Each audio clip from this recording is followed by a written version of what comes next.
পার্শ্ববর্তী একটি বড় রাষ্ট্র তারা নিজেকে সবসময় গণতান্ত্রিক রাষ্ট্র হিসাবে দাবি করে, কিন্তু আমরা গভীর উদ্বেগের সাথে লক্ষ্য করেছি বাংলাদেশের গণতন্ত্র ধ্বংস করার জন্য ভারত বারবার বাংলাদেশের বিরুদ্ধে চক্রান্ত করেছে, বারবার ষড়যন্ত্র করেছে। প্রিয় বন্ধুরা, আমরা দেখেছি বাংলাদেশের অভ্যন্তরীণ বিষয়ে বারবার ভারত তার হস্তক্ষেপ করেছে।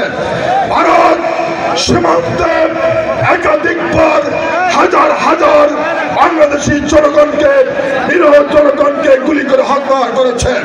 আমরা বিলম্বে ভারতের কাছে এই সীমান্ত হত্যার বন্ধ চাই। আমরা আমাদের পানির ন্যায্য হিস্সা আমরা ভারতের কাছে দাবি করছি। আমরা দাবি করছি আপনারা একটি বন্ধু প্রতিম রাষ্ট্র, আমরা সবসময় বাংলাদেশের মানুষ বন্ধু সুলভ আচরণ করে, কিন্তু পাশাপাশি আমরা লক্ষ্য করছি ভারত সাথে বিমাতা সুলভ আচরণ করছে। আমরা ভালোবেসে ভারতকে ইলিশ উপহার দেই, আমরা ভালোবেসে তাদেরকে জামদানি উপহার দেই। বন্ধুরা, আজকে আমরা বলতে চাই আমরা দিল্লির জিঞ্জির ভঙ্গ করেছি, আমরা দিল্লির দাসত্ব করার জন্য নয়। আমরা যারা বাংলাদেশি জাতীয়তাবাদে বিশ্বাস করি, আমরা যারা শহীদ রাষ্ট্রপতি জিয়াউর রহমানের আদর্শকে বুকে ধারণ করি, লালন করি, এবং বাংলাদেশ জাতীয়তাবাদী দলের প্রত্যেকটি দেশপ্রেমিক কর্মী, আমরা দেখেছি যখনই বাংলাদেশে কোনো দুর্যোগ এসেছে বিএনপির নেতা কর্মীরা ঝাঁপিয়ে পড়েছে বাংলাদেশের মানুষকে ঐক্যবদ্ধ করে। বাংলাদেশের স্বাধীনতা যুদ্ধে শহীদ রাষ্ট্রপতি জিয়াউর রহমান স্বাধীনতা যুদ্ধের ঘোষণা দিয়ে রণাঙ্গনে অস্ত্র হাতে যুদ্ধ করে পাক হানাদারকে বাংলাদেশ থেকে বিতাড়িত করে প্রিয় মাতৃভূমিকে স্বাধীন করেছিল। প্রিয় বন্ধুরা, আমরা বলতে চাই শহীদ জিয়ার আদর্শকে ধারণ করে আমরা জাতীয়তাবাদী দলের সকল দেশপ্রেমিক সদস্য আমরা ভারতকে বলে দিতে চাই, আপনাদের যদি আজকের এই প্রতিবাদ, আজকের এই লং মার্চ থেকে আপনাদের যদি শুভবুদ্ধির উদয় না হয়, তাহলে আমরা স্পষ্ট করে বলতে চাই আমরা বাংলাদেশের প্রতিটি ইঞ্চি মাটির জন্য আমরা পাহারায় থাকবো।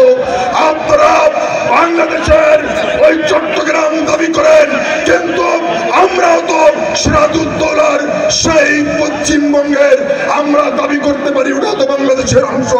প্রিয় বন্ধুরা, সেজন্য বলতে চাই বাড়াবাড়ি করে লাভ নাই, বাংলাদেশের প্রতি রক্ত চক্ষু দেখিয়ে লাভ নাই। বাংলাদেশের মানুষ বারবার মানব প্রমাণ করেছে, তখনই দুর্যোগ এসেছে বাংলাদেশের মানুষ ঐক্যবদ্ধ হয়েছে।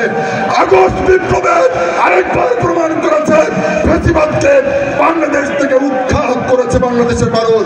আপনি তাকে বরণ করে নিয়েছেন বধূ বেশে, আপনি বধূ বেশে বরণ করেছেন, কিন্তু তার জন্য তো আপনি যৌতুক চাইতে পারেন না।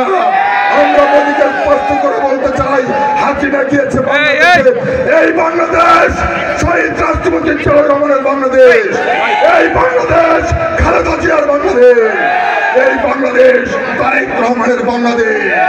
অতএব এই বাংলাদেশের ভূখণ্ড রক্ষার জন্য কোটি কোটি দেশপ্রেমিক জিয়ার সৈনিকেরা দাঁড়িয়ে আছে।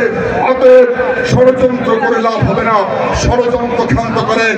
আমরা বলতে চাই আমরা আপনারা আসুন বন্ধুত্বের বন্ধনে আবদ্ধ হয়ে আমরা আমাদের দেশ চালাবো, আপনি আপনার দেশ চালাবেন, এটাই তো হওয়ার কথা। প্রিয় বন্ধুরা, বক্তব্য দীর্ঘায়িত করছি না, পরিশেষে বলতে চাই বাংলাদেশের স্বাধীনতা, সার্বভৌমত্ব, গণতন্ত্র রক্ষার জন্য অতীত যেভাবে বিএনপি কাজ করেছে, আগামী দিনেও বাংলাদেশের পাশে থেকে বাংলাদেশের গণতন্ত্র, স্বাধীনতা, সার্বভৌমত্ব রক্ষা করবে এই